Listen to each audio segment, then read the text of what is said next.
Joignez-vous à la discussion. Appelez ou textez le 187-CUBE Radio. 1877-827-2346. Bon, on va aller dans le sympathique arrondissement d'Antique-Cartierville et on va aller joindre Joachim Le Garec qui en est citoyen. Qu'est-ce qu'il y a, Cybèle?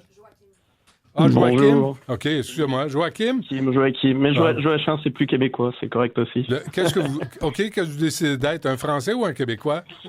Les deux. Bon, ben, je vais vous appeler... À choisir, j'irai avec québécois. OK. Ah oui, Joachim, je vais vous appeler Monsieur Le Garec. Ça va régler la question. Bon, merci d'être avec nous. Je lisais ça dans Le Devoir. Oui, c'est dans Le Devoir, là, des résidents. Vous faites partie d'un groupe aussi, puis vous demandez à la Ville de Montréal d'effectuer des travaux pour rendre le système d'égout plus efficace et mieux gérer les eaux de ruissellement. Qu'est-ce qui se passe chez vous? Il me semble qu'il devrait avoir un plan de match. Il devrait y avoir un plan de match, en effet. Il y a différentes problématiques dans Cartierville. Hein. Il y a les problématiques d'égout, il y a les problématiques de la rivière des Prairies. Moi, personnellement, c'est vraiment la rivière des Prairies qui est un défi. J'ai été inondé en 2017. J'ai été très proche d'être inondé en 2019, en 2023.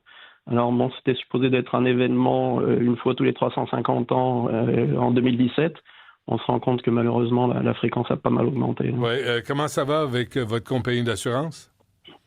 Alors, c'est pas compliqué. Les assurances ne nous assurent pas. Donc, ça règle la question. Êtes-vous sérieux? Eh ben non, effectivement, parce que le risque est trop évident. Là, il parle de Act of God, ce qui est un terme que j'ai découvert quand je les ai appelés en 2017. Là, je pensais que j'étais couvert pour un dégât d'eau. Il me dit non, ça ce n'est pas un dégât d'eau, mon cher monsieur. Vous n'êtes absolument pas couvert pour ça. Leçon du jour, quand vient le temps de demander aux compagnies d'assurance de payer pour des dégâts, il y a toujours les petits articles là, qu'on n'a pas lus. Il faut lire les petites lignes et il faut les comprendre. Oui, en plus, il faut les comprendre. Êtes-vous très près de la rivière des Prairies? Moi, je suis pas directement sur la rivière des Prairies, mais je suis peut-être la 4e ou 5e maison là, en partant de la rivière. Mais quand ça a inondé en 2017, là, il y a quasiment une centaine de maisons qui ont été inondées proche du pont La Chapelle.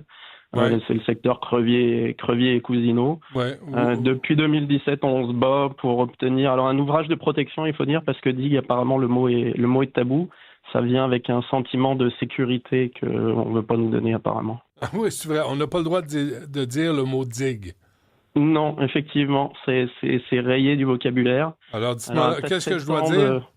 Donc, ouvrage de protection. Ah, sacramouille de merde. Voilà. Ouvrage de protection. Et ça, est-ce que, à vos oreilles, ça rime avec foutaise? Un petit peu. Ça fait 7 ans que je me bats. J'ai réussi à obtenir un demi-ouvrage de protection. Donc, ils vont protéger à peu près la moitié du secteur à protéger. Mais comme vous le savez, une digue, si elle ne fait pas le tour complet, et met l'eau pour rentrer encore. Ben oui. Là. Donc l'autre demi-ouvrage, en fait, c'est le ministère de l'Environnement qui, pour l'instant, met un veto absolu parce qu'il ne faut pas faire d'ouvrage de protection parallèle à la rivière pour laisser l'eau s'écouler là où elle doit s'écouler naturellement, c'est-à-dire dans nos sous-sols. OK. Et là, qu'est-ce que vous vivez? On a parlé de 2017, M. Le Garec, là, mais là, en 2025, c'est toujours les mêmes problèmes qui se reproduisent? Et en 2025, rebelote, on recommence. On a eu cette semaine l'installation d'un ouvrage de protection temporaire qui lui est autorisé par le ministère de l'Environnement. Et puis on essaye de se protéger individuellement aussi. Moi, je me suis équipé avec pompe génératrice parce qu'évidemment, quand ça arrive, on vous coupe l'hydro. Oui. Pompe génératrice et puis des barrières anti-inondation gonflables que j'installe là sur l'ensemble de mes portes et fenêtres pour empêcher l'eau de pénétrer dans la bâtisse. Ça, c'est ce qu'on voit à l'écran présentement, là, le Flow Stop, là, c'est une publicité gratuite. Mais comment ça fonctionne? C'est pour stopper l'eau? Je sais pas si vous avez déjà gonflé une planche à pagaie gonflable. Ouais. C'est exactement le même principe, Okay. sauf que c'est fait sur mesure rectangulaire. Et en fait, ça vient s'écraser quand vous le gonflez. Là, la pression vient l'écraser dans le cadre de la fenêtre ou dans le cadre de porte. Okay. Il y a un joint tout le tour là, qui fait une super belle étanchéité. Donc, ça empêche l'eau de rentrer par les ouvertures. OK. Et ça fonctionne, ça? Et ça fonctionne. Ça fonctionne. Ils l'ont testé cet hiver dans la grande piscine à vagues du CNRC à Ottawa, là, puis ça fonctionne. Bon, mais en même temps, vous demandez aussi à la mairesse Émilie Tuillier d'intervenir, d'améliorer, et à Mme Vodanovic aussi de réaliser des projets pour contrer les pluies qui s'accumulent. Et d'un côté comme de l'autre, on vous dit qu'il n'y en est pas question. Et alors, il n'en est pas question. Il en est vaguement question, mais tout ça, ça prend du temps. On se fait beaucoup balader d'un palier de gouvernement à un autre. Au niveau de la mairie, j'ai l'impression qu'il y a un début de volonté là, d'agir. Mais c'est sûr que ça prend énormément de temps. Et en attendant, nous, on reste vulnérables. Hein. On avait l'ouvrage de protection qu'ils sont supposés construire, par exemple, cet été. On nous l'avait promis pour l'an dernier. Puis finalement, le ministère de l'Environnement a demandé une étude supplémentaire pour démontrer que l'eau, ça s'écoule à l'horizontale. Là. Et on est rendu au même point. Ah oui. Êtes-vous plusieurs à vivre ce que vous nous racontez? Ah oui, vraiment oui. Oui. Ça c'est sûr que juste dans mon petit coin de quartier là, c'est quasiment une centaine de maisons qui sont concernées. Et puis tout ce qui est pluie diluvienne et surcharge du réseau d'égouts, c'est vraiment à travers tout Montréal. Il y a spécifiquement un problème à Cartierville, proche du boulevard Gouin, mais c'est vraiment à travers tout Montréal où clairement on se rend compte que les capacités actuelles du réseau, là, ça suffit plus. Il y a des grosses mises à jour à faire. On parle du parc Louis Hébert dans l'antique Cartierville. On l'a renommé le parc Louis Gézère. Il paraît que ça a fait sauter la plaque d'égout lors des pluies en août 2023. C'est un réel problème. Puis vous me dites que Mme Tuillier, elle, parce qu'on le sait qu'elle est très, très portée sur les pistes cyclables. Elle se lève la nuit pour en dessiner sur des rues qui n'en ont pas besoin. Mais elle prend pas ça comme une urgence? Il y a une certaine définition de l'urgence au niveau des différents gouvernements qui correspond pas exactement à la définition de l'urgence des citoyens. Donc une urgence, ça doit être fixé absolument avant les pluies de cet été. Ça c'est la version des citoyens. La version côté des interlocuteurs, administration et autres. Une urgence, ça veut dire il est urgent de faire une étude, il est urgent d'en faire une deuxième, une troisième. Et tout ça, ça prend du temps. Et pendant ce temps-là, les citoyens sont, d'un, stressés, et de deux, régulièrement inondés, quoi. Mais Monsieur Le Garrec, votre maison, est-ce qu'elle a perdu de la valeur? Ma maison a perdu de la valeur, c'est certain. Mes taxes d'habitation continuent à monter, par contre. Là, oui, on vous oublie pas. Ah non, on nous oublie pas.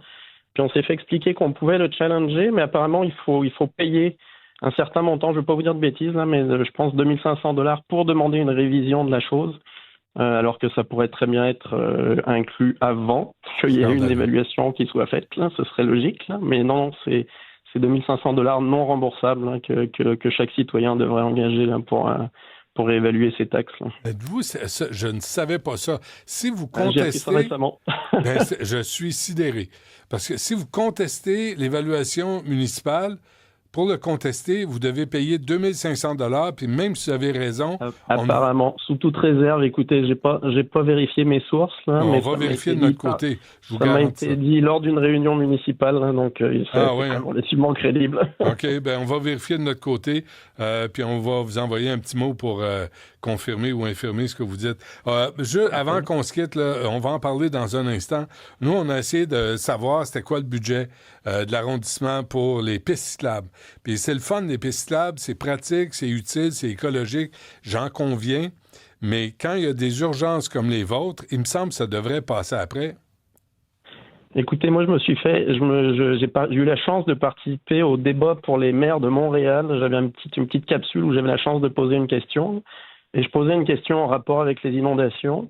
Et tous les candidats ont répondu bus vert. Alors c'est sûr que le changement climatique éventuellement il a un impact là, sur les orages et les crues de printemps. Mais disons que c'est un peu un long shot là, pour l'impact direct sur les citoyens. C'est assez incroyable. Écoutez, qu'est-ce que vous allez faire là? Vous attendez les pluies printanières, les pluies estivales. On a eu des méchantes l'été passé aussi. Qu'est-ce que vous pouvez faire de plus? On se protège, on installe les fameux flow stop devant chez nous, on s'assure d'avoir une pompe qui fonctionne, On s'assure d'avoir un clapet, on s'assure d'avoir de l'électricité au cas où il n'y a pas d'électricité parce que ça donne que, en même temps que les grosses pluies, c'est les gros coups de vent, puis l'hydro vous laisse tomber. Ouais. Donc on s'équipe du mieux qu'on peut.